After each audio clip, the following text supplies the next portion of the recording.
네, 하이퀄리티 글로벌 채권 투자 전략 세미나를 시작하겠습니다. 먼저 인사드리겠습니다. 저는 미래에셋 자산운용 WM 연금 마케팅 부문의 여경진입니다.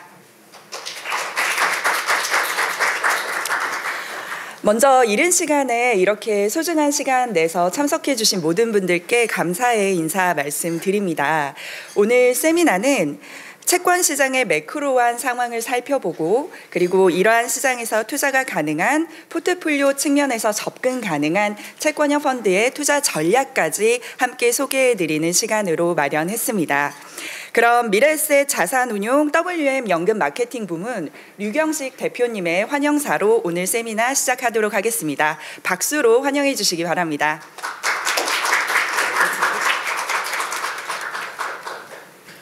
네, 안녕하십니까.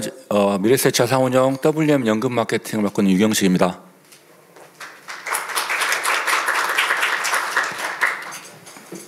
정말 오랜만에 이런 자리를 만들었는데요. 팬데믹 때문에 이런 오프라인 자리를 못 하다가 이제는 또 마스크도 조금 자유로워지고 해서 한번 자리를 만들어야겠다는 생각을 했고요. 특히 이제 팬데믹도 있었고 다들 아시다시피 우크라이나 러시아 전쟁이나 미국과 중국의 어떤 그런 패권 다툼 또는 미국의 견제 이런 것 때문에 글로벌 어떻게 보면 공급망 자체가 조금 재편이 되고 있고 그것 때문에 최근에 좀 급격하게 인플레이션 압력이 커지고 실제로 또 인플레이션 현상이 나타나고 있고 그것 때문에 또 금리가 급격하게 좀 인상을 했던 과거 한 몇 년 동안 저금리라고 하는 상황을 계속 이야기해 보다가 그동안은 정말 오랫동안 못 겪어봤던 금리 상승을 겪고 있는 그런 상황인데요. 그것 때문에 투자 자산 시장들이 계속 하락하고 또 변동성도 커지고 있어서 상당히 좀 상품 전략도 그렇고 실제로 포트폴리오 관리에서도 상당히 좀 어려운 그런 상황이라고 좀 인식을 좀 하고 있습니다. 어찌됐건 지금 급격하게 금리가 인상을 했고 앞으로가 어떻게 좀 될 거냐가 중요할 텐데 그 부분에 대해서 한번 자리를 만들어서 여러분들의 어떤 상품 전략이나 포트폴리오 관리에 조금 도움이 될 수 있는 자리를 한번 만들었으면 좋겠다 하는 생각이 있어서 이 자리를 좀 만들게 됐습니다. 그래서 앞서 사회자께서도 말씀하셨지만 이른 아침에 이렇게 자리를 좀 많이 성황리에 좀 빛내주셔서 감사 말씀 다시 한번 좀 드리고요. 아무쪼록 오늘 짧은 시간이지만 해외 채권에 대한 시장에 대해서 조금 시장이나 그다음에 앞으로 또 금리 이 부분이 어떻게 움직일지 이런 것들을 좀 한번 도움이 되는 자리가 됐으면 좋겠고 그걸 통해서 여러분들의 어떤 상품 전략이나 포트폴리오 고객들의 포트폴리오 관리에 조금이라도 좀 도움이 되는 그런 자리가 되었으면 하는 바람입니다. 실제로 저희가 미래에셋 자산운용이 창업하고 나서 해외 투자 기회를 좀 발굴하기 위해서 상당히 오랫동안 투자를 해왔고 노력을 좀 해왔었는데요. 특히 해외 채권 쪽도 국내 운용사 치고는 한 2006년에 저희가 처음 해외 채권 펀드를 직접 운용하는 펀드를 출시를 했고 이제 계속 지속적으로 해외 투자 관련된 기회들을 좀 만들어 보려고 많이 좀 노력을 하고 있는데요. 그 와중에도 좀 부족한 부분도 있고 지금도 여전히 그 부족함을 좀 채워야 될 어떤 그런 부분도 좀 있고 해서 저희들도 그런 노력들을 계속 하고 있는데요. 그 마찬가지로 지금 해외 채권 관련돼서도 저희가 인력이나 그다음에 자금도 많이 투자를 하면서 조직도 좀 키워나가고 운용 역량도 조금 더 과거보다는 좀 키울 수 있도록 그렇게 좀 노력을 하고 있습니다. 그래서 이 자리를 통해서 저희 미래에셋 자산운용이 조금의 어떤 그런 해외 채권 관련된 역량도 한번 점검 좀 해주시고요. 그리고 혹시 이제 현업에서 일하시는 동안에 혹시 그 관련돼서 저희 쪽에 따끔한 어떤 지적도 좋고 그다음에 또 저희 쪽에서 뭔가 해줬으면 좋겠다는 그런 기대나 희망 이런 것들 격려 이런 것들도 좀 많이 해주시길 바랍니다. 다시 한번 이 자리 채워주셔서 감사드리고요. 아무튼 저희 미래에셋 자산운용 앞으로도 좀 열심히 하겠습니다. 많은 도움 부탁드리겠습니다. 고맙습니다. 바로 오늘 세미나의 주제에 대해서 이야기를 들어보겠습니다. 글로벌 채권 시황과 투자 전략에 대해서 미래에셋 자산운용 채권운용 부문 김진아 전무님 앞으로 모셔서 이야기 들어보겠습니다. 박수로 환영해 주시기 바랍니다.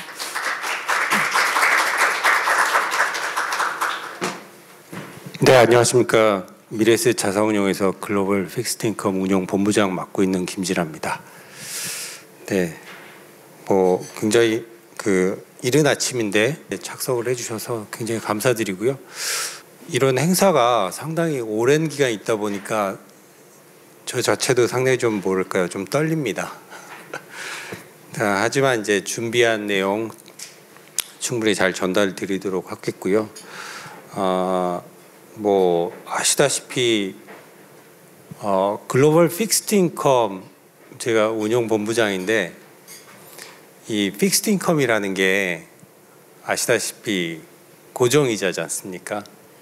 근데 지금까지 채권 자산이 충분히 이 고정이자를 제공하지 못했기 때문에 상당 기간 어찌 보면 자산 배분에서 소외되고, 그 자리를 사모채권이라든지 조금 더 리스크가 있지만 유동성이 떨어지지만 어찌됐든 그 빈 고정이자를 채울 수 있는 그런 대체 자산으로 넘어갔었던 것 같고요. 다만 최근 들어서는 이 전통적인 포트폴리오의 채권의 역할이 어찌됐든 복원된 상황이기 때문에 6대4가 됐든 4대6이 됐든 이 채권이 예전에 있었던 자산 배분의 위치를 지금 회복을 했다라는 점에서는 어쩌면 작년이 상당히 뼈아프지만 도움이 됐던 한 해가 아닌가라는 생각을 하고 있습니다. 첫 번째로 글로벌 채권 시황 및 투자 전략인데요.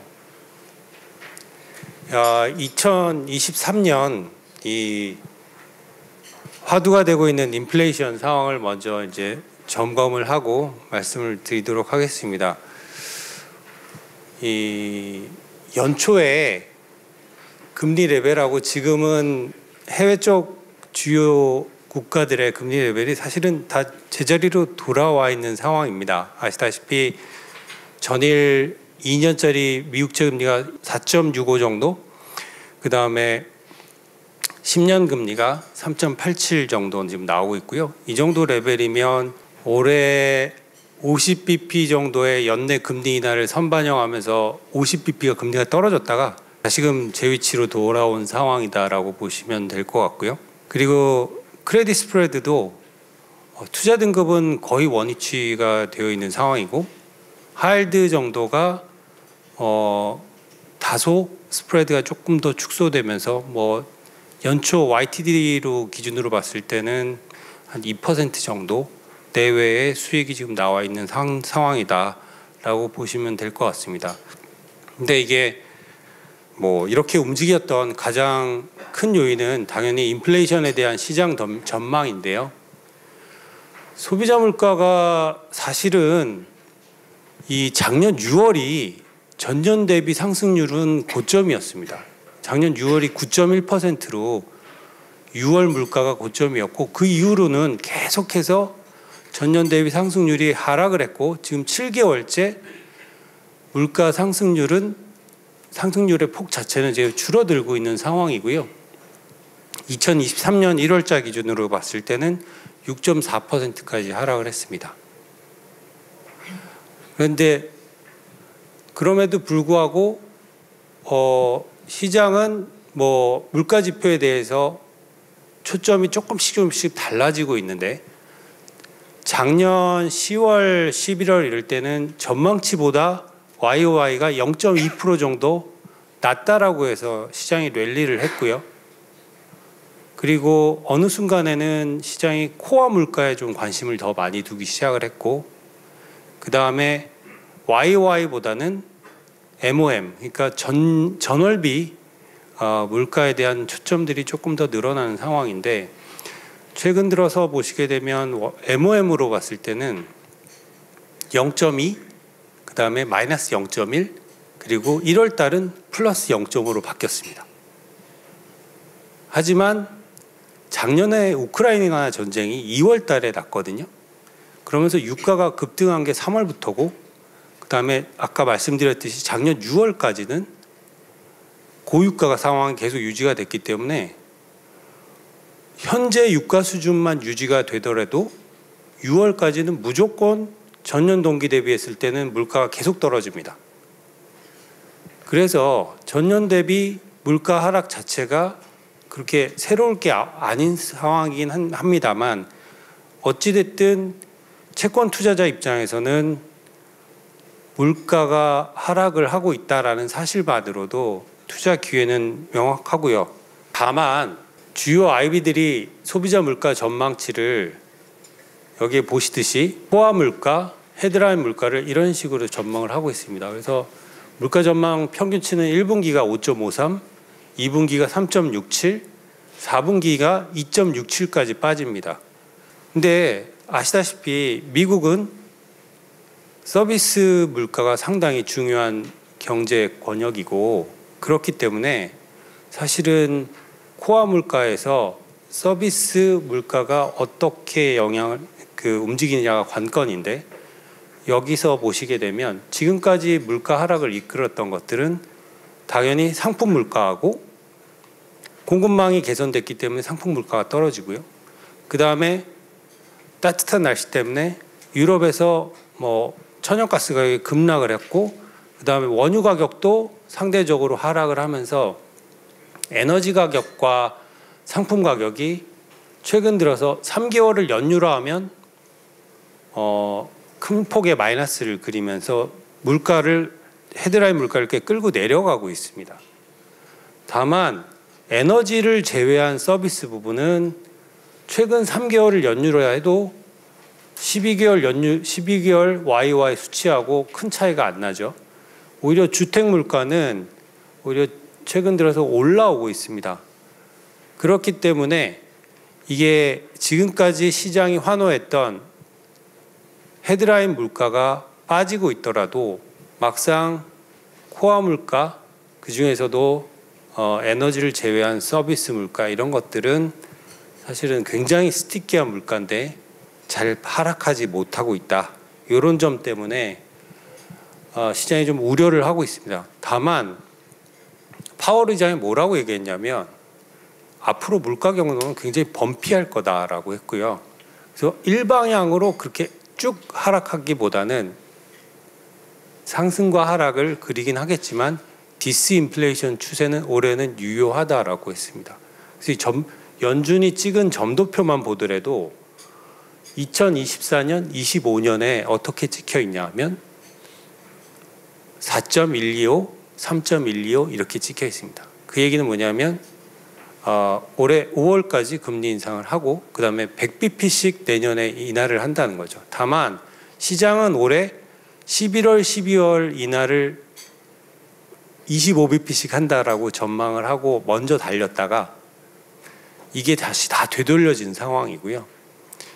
연준은 한 번도 올해 금리 인하한다는 얘기를 안 했기 때문에 그리고 연준의 지금 굉장히 도비시한 멤버들은 어찌됐든 지금 상황에서 최종적인 물가 수준을 5%까지는 올려놓고 여기에서 현상 5% 이상에서 유지를 하겠다라고 얘기를 합니다. 그게 5.125 정도 되는 것 같고요. 블러드 같은 사람들이 얘기했듯이 보면 최근에 지표를 보게 되면 이게 6월 정도까지 올리거나 그 전에 50bp 인상을 해가지고 5.375 정도까지는 물가를 좀 올려놔야 되겠다.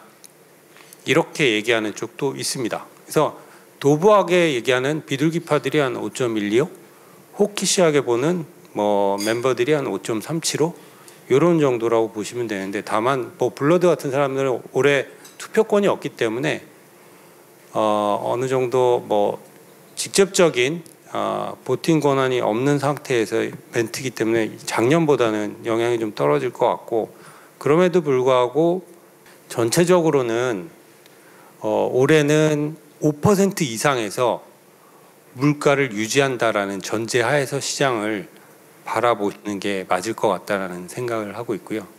그리고 경기 요인을 한번 보시게 되면요.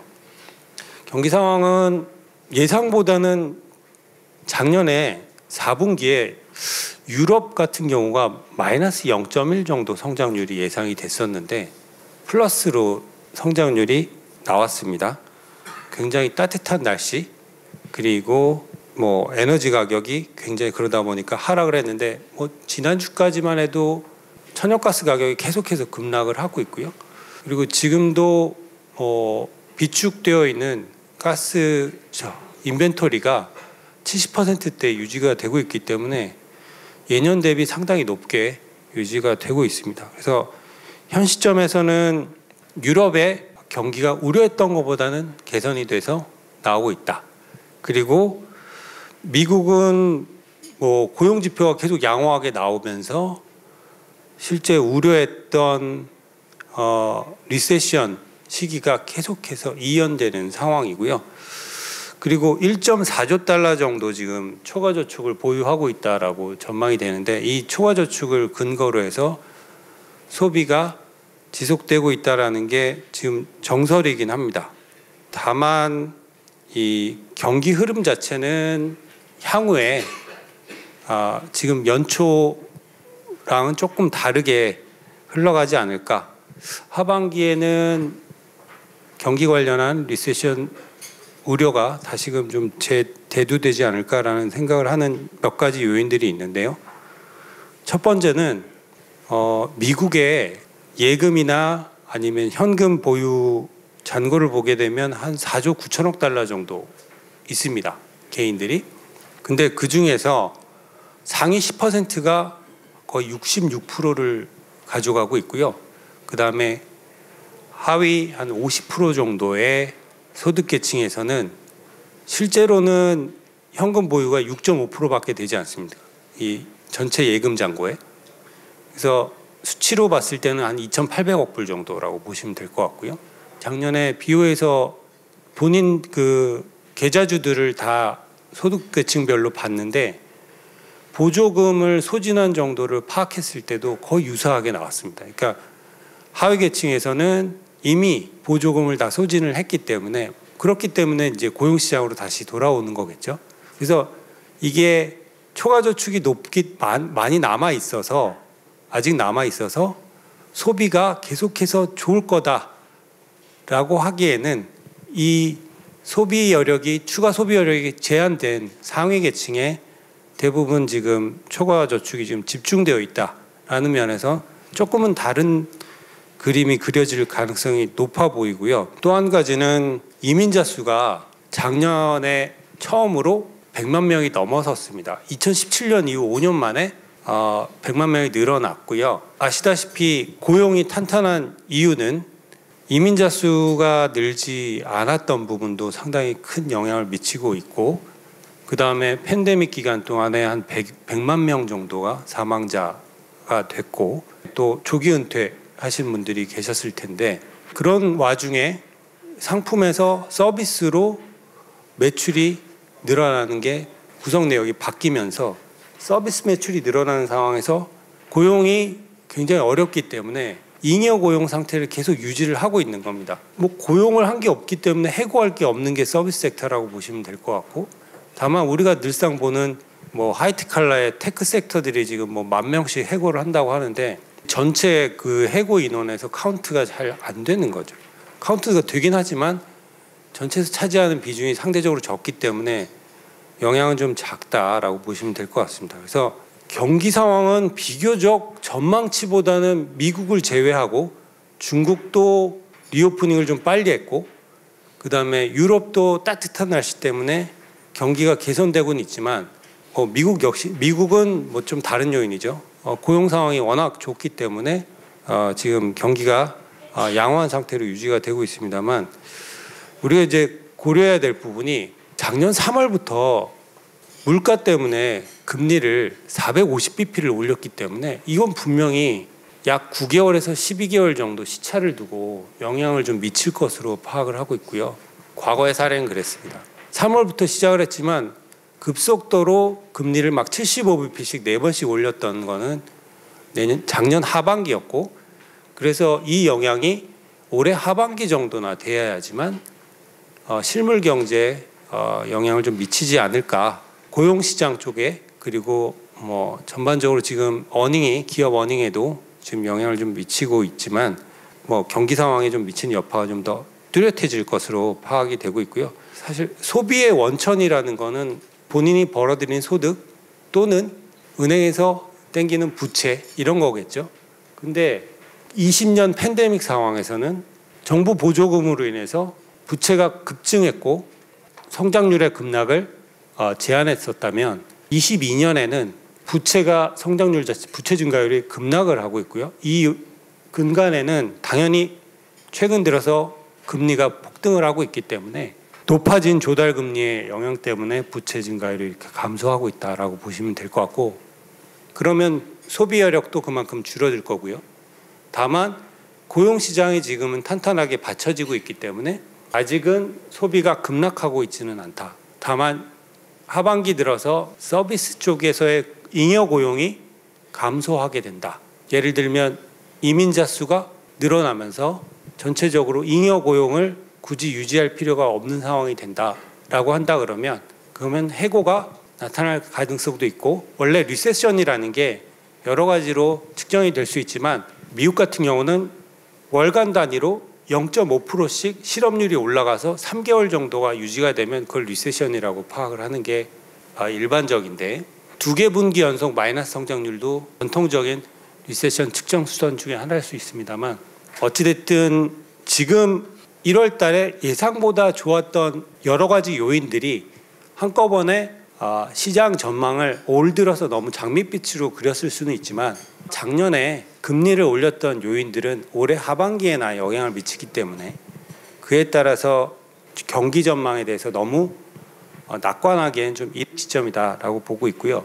경기 상황을 그러면 구조적으로 어떻게 흘러갈 것인지 저희는 한번 고민을 해봤는데, 리만 파산 이후에 2010년대에는 시큘러 스태그네이션이 큰 화두가 됐었죠. 빈부격차라든지 고령화라든지 그리고 생산성 둔화 이런 요인 때문에 뭐 유효 수요가 부족하고 투자도 낮고 그래서 구조적으로 총수요가 부족했던 그런 시기에 물가가 안 올라오니까 저금리를 유지하고 자산 가격은 상승하고 이런 시기가 한 10여 년 이상 지속이 됐었는데, 코로나를 계기로 해서 공급망에 차질이 발생을 하고 그 다음에 보조금이 급증했던 시기에 이 대규모 보조금을 가지고 내구재를 구매하거나 이런 식의 이제 소비 행태들이 나타나면서 수요가 공급을 초과하고 그래서 물가가 급등하는 그런 현상들이 나타났습니다. 작년에는 그러다 보니까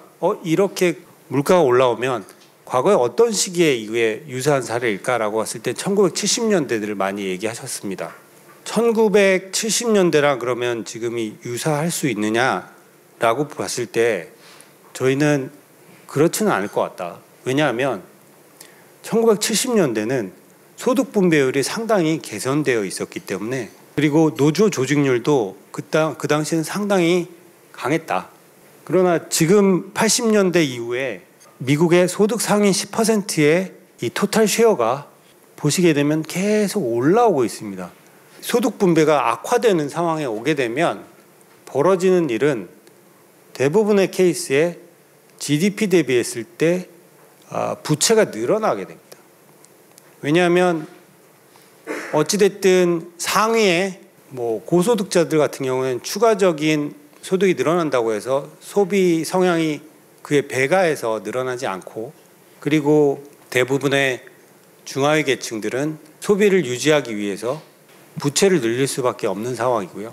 정부 재정 적자를 통해서 보조금 형태로 나가든지 아니면 저금리를 유지해서 개인이 지출을 땡겨가지고 그걸 소비를 유지하든지 이런 식의 방법이 될 텐데, 두 가지 케이스 모두 다 부채가 늘어나는 형태로 갑니다. 그랬는데 지금 2020년 이후에 조금 개선되는 듯 하다가 다시금 원상태로 복귀가 됐죠.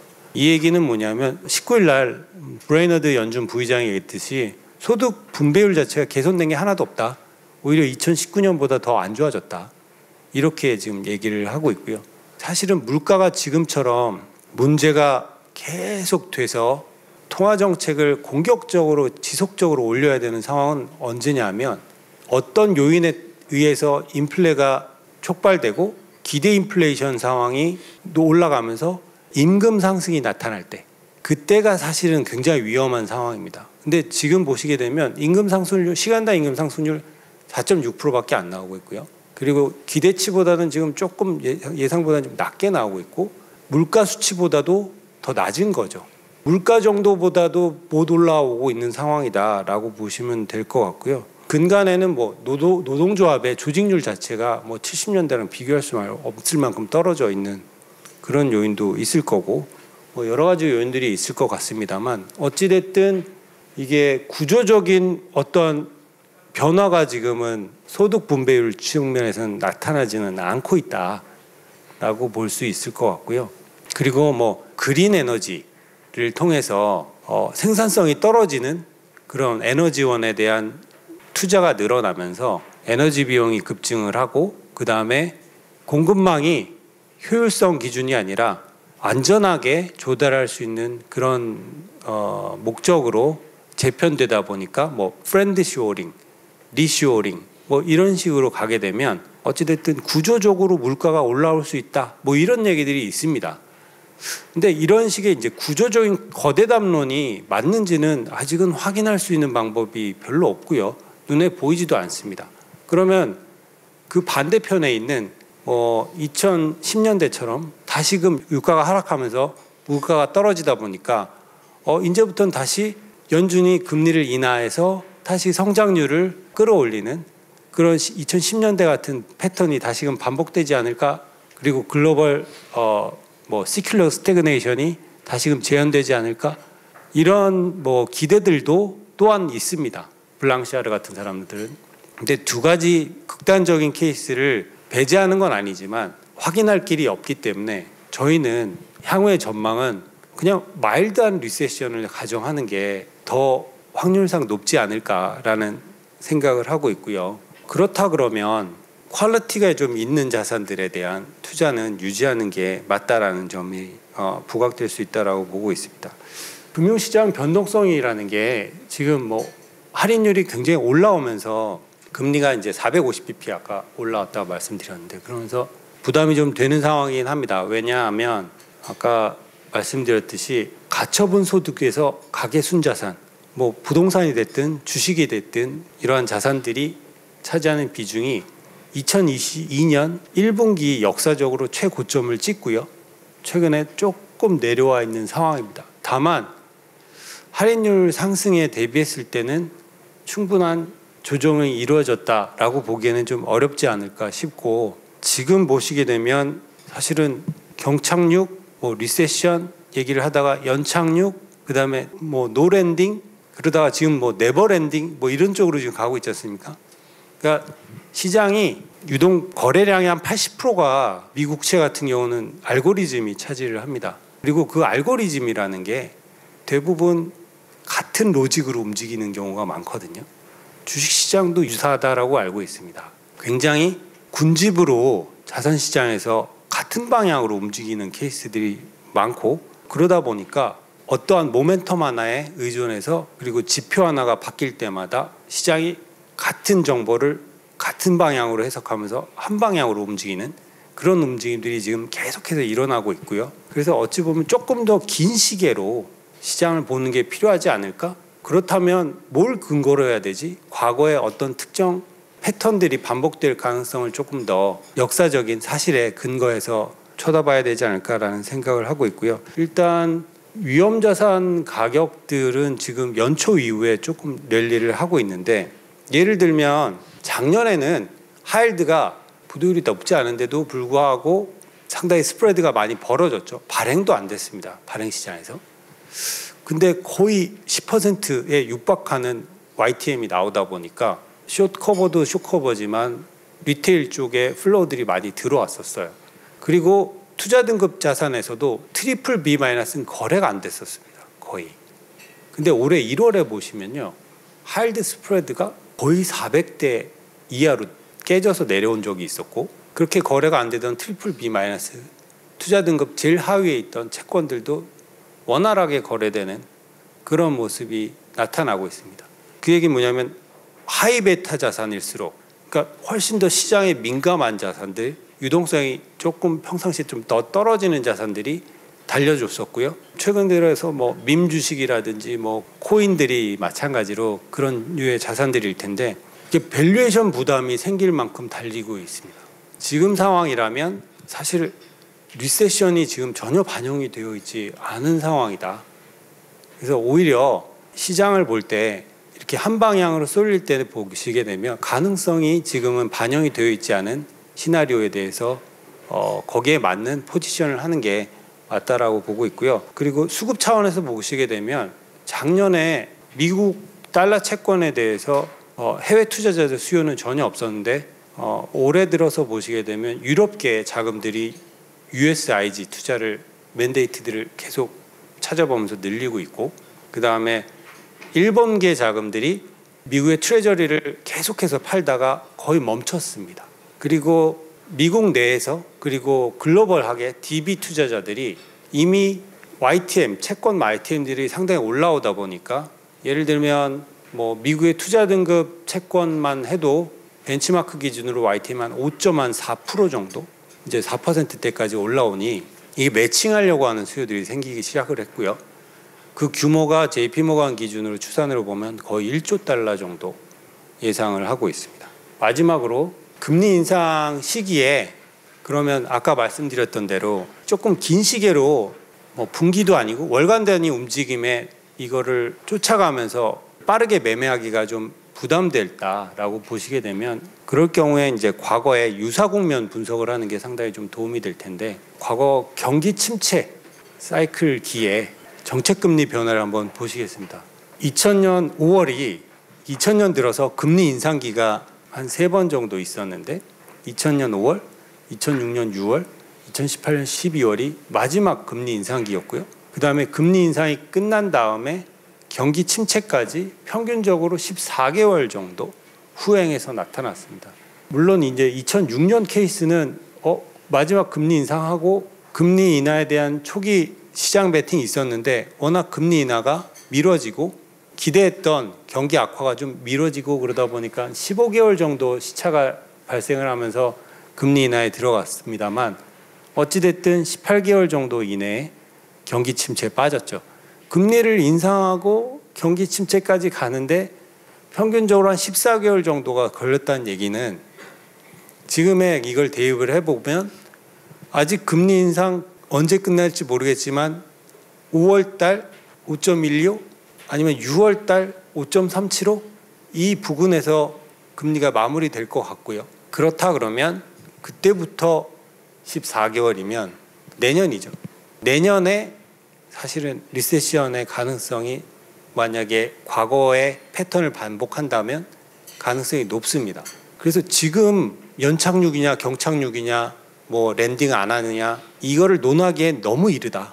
시기적으로 너무 빠른 시기에 지금 리세션이 안 온다라고 판단하는 거는 자산시장의 조급함 때문에 이거를 빨리 결론을 내고 싶어하는 그런 요인들이 아닌가 싶고요.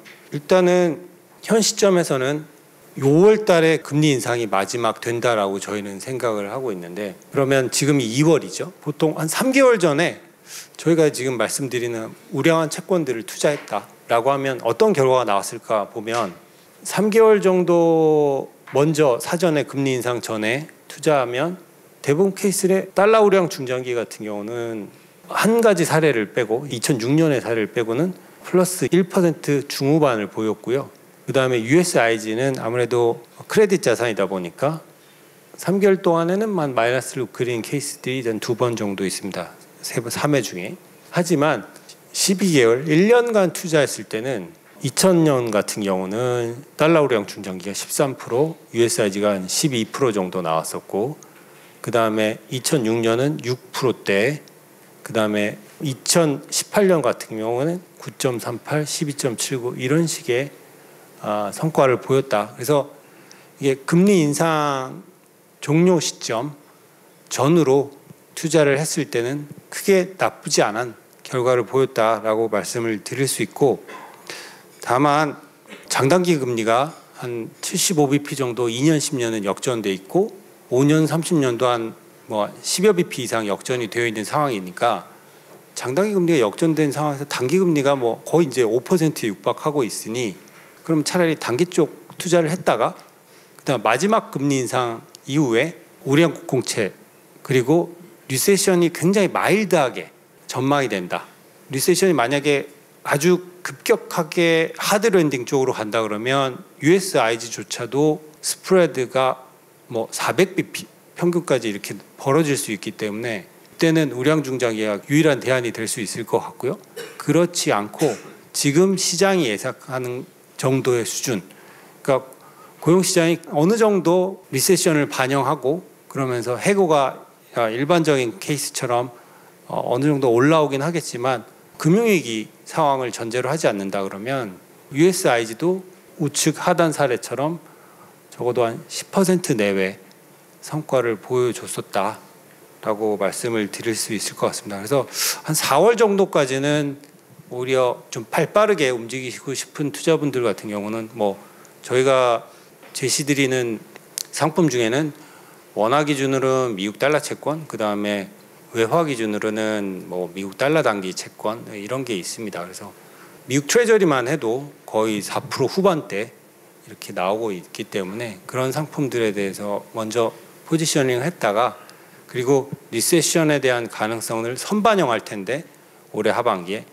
그 부분에 대해서 포지셔닝 할 경우에는 뭐 아까 말씀드린 우량 중장기나 그 다음에 마일드한 리세션이라 그러면 그보다 더 YTM이 높은 USIG, 미국 회사채 펀드 이런 것들이 지금은 유효한 투자 대안이 되지 않을까라고 생각을 하고 있고요. 밸류에이션 부담이 좀 상당한 상황이기 때문에 하일드 같은 경우는 지금 추천을 드리고 싶지는 좀 않은 상황입니다. 여기까지 말씀을 드렸고 뒷부분은 보통 이제 금리를 인하를 하게 되면 한국보다는 미국이 공격적으로 금리를 인하를 해왔기 때문에 전체적인 성과 측면에서는 뭐 1년이 됐든 2년이 됐든 금리 인하기만 비교했을 때는 미국 자산들이 훨씬 더 성과들이 좋았다라는 부분을 말씀을 드릴 수 있을 것 같습니다. 네, 감사합니다.